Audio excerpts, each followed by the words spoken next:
with sharp pains, the mind running in circles inside the head.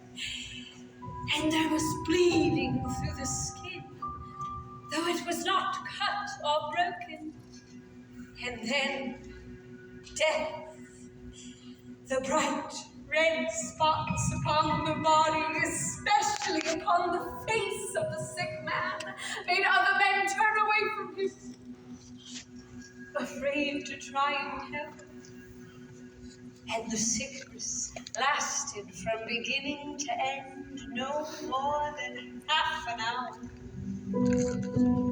But when Prospero, the ruler of this land, had seen that more than half the population of his land had died, he called to him 1,000 happy, healthy friends, and with them moved far away to one of his many large palaces.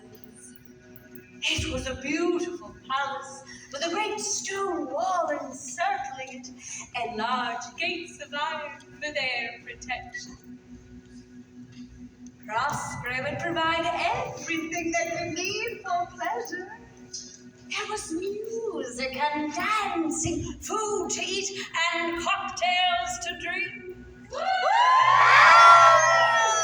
Cheers, my dear. Within these walls, they would be safe. They could forget the sickness, the Red Death.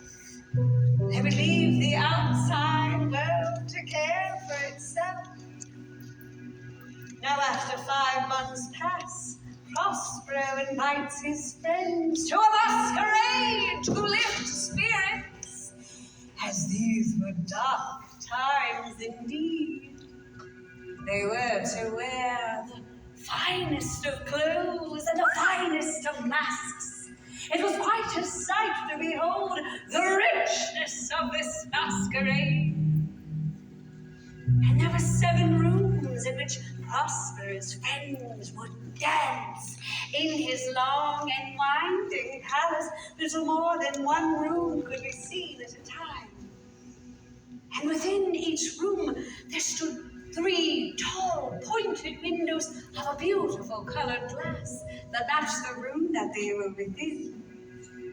Now, the first room had wall hangings of blue, and blue were its windows. The second had wall hangings of purple, and purple were its windows.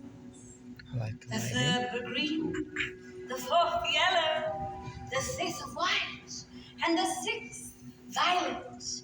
And the 7th room was black, black as the night. But the windows of this room were different. They were red, a deep black color.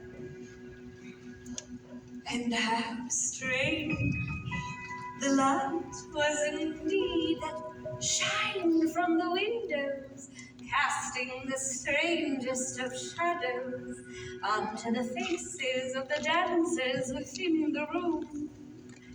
So strange indeed that only few dare enter the red rooms, for the terribly familiar sight of Red Death she bore.